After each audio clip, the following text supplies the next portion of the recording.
This video is sponsored by me. Read my original novel, Dance of Frozen Death. Link in the description. Greetings, fellow mortals. The truth about storytelling is that it's a science just as much as it is an art form. Think of it like chemistry or cooking.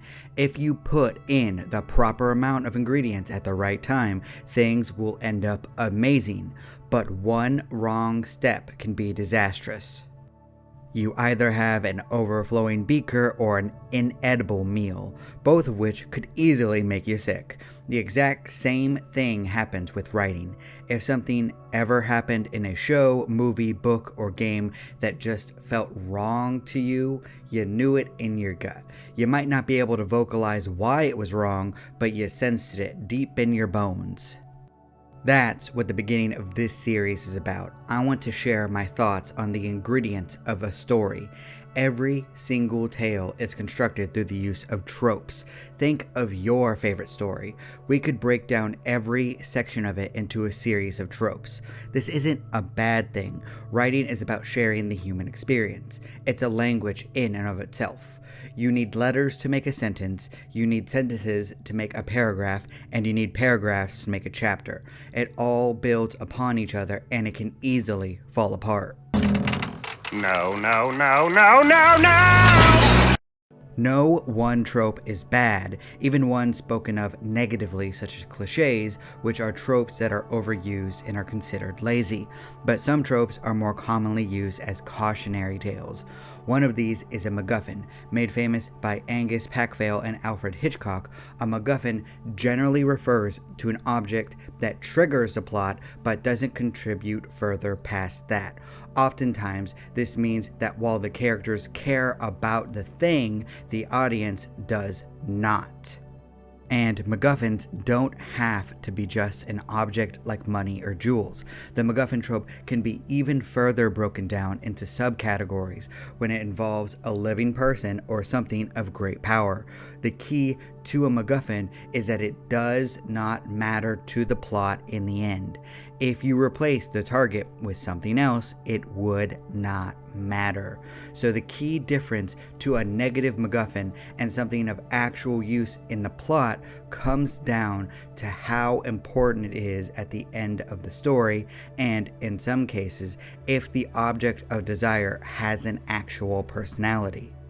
One of the most common types of MacGuffins comes in the form of a heist story. A team or a duo or even a single person needs to find or steal something. Generally, it's piles of money or riches. They're all interchangeable stuff that doesn't really matter in the end. It just motivates the characters to go along with the plot.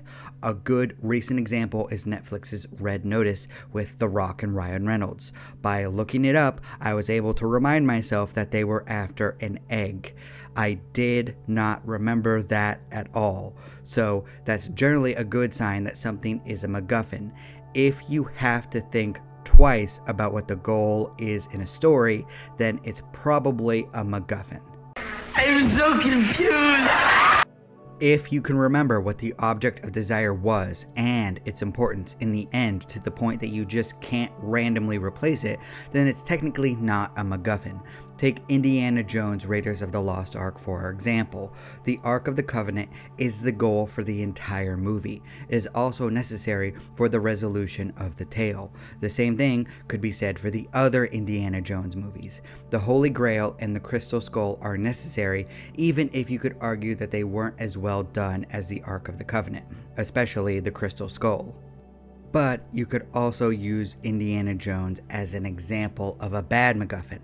What was he after at the very start of the first movie? What objects did he want in the Temple of Doom? There you go. Those are MacGuffins because it doesn't really matter. Now, it doesn't help that the title doesn't involve those objects of desire, but I can think of a book/movie that does.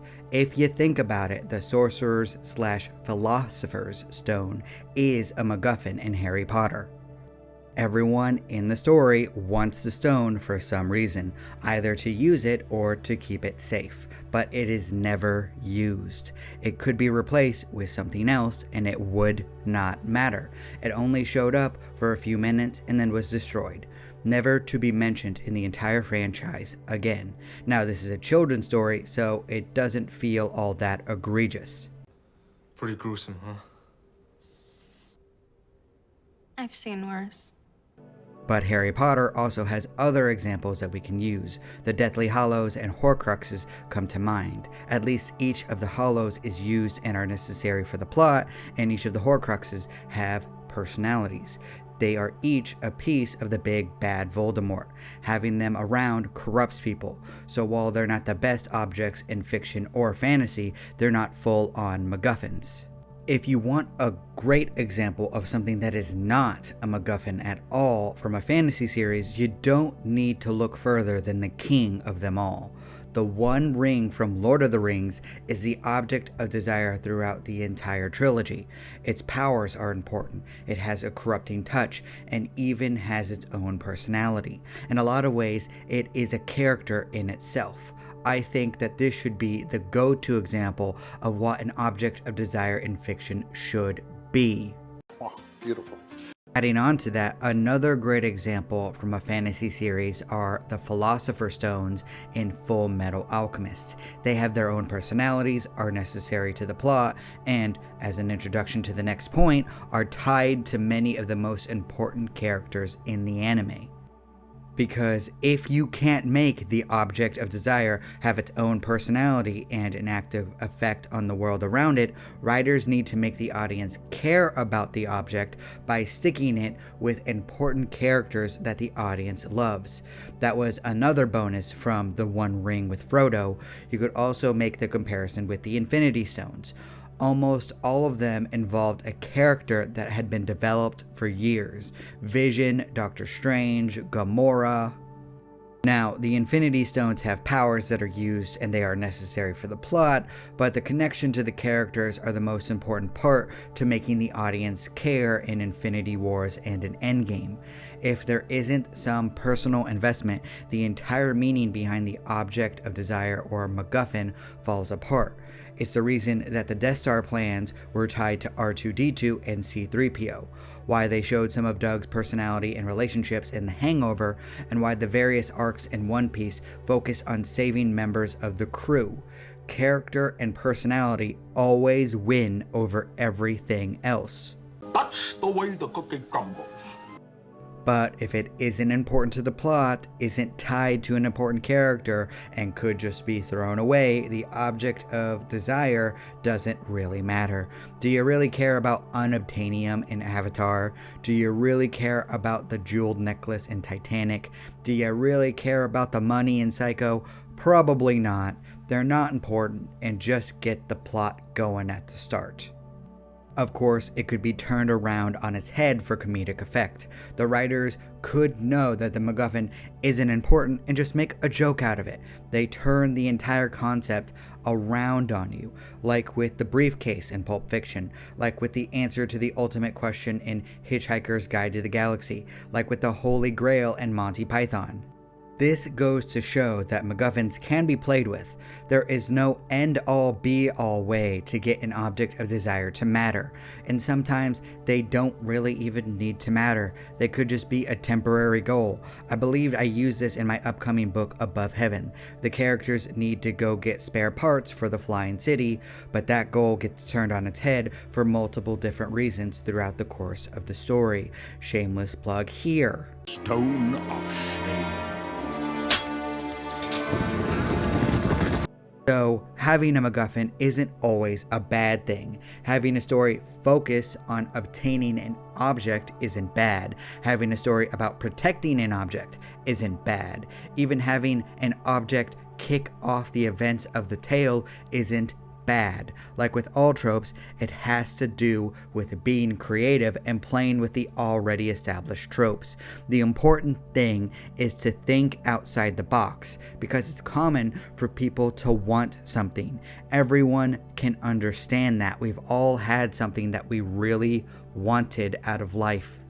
So, in a lot of ways, MacGuffins are a real way to gain connection with the audience. The key is to find a way to make people care about them, either from its importance to the resolution, the absurdity of it, or the personalities involved. Like with all tropes, it's just an ingredient, and it could be used to make a great new dish, or it could give people food poisoning. It just comes down to the people involved. If a writer is lazy or doesn't care, it's really easy to tell. Hey, are you even listening to me? Oh, I give up. But what do you think? Am I completely off base here? What's your favorite MacGuffin? What's your favorite subversion of a MacGuffin?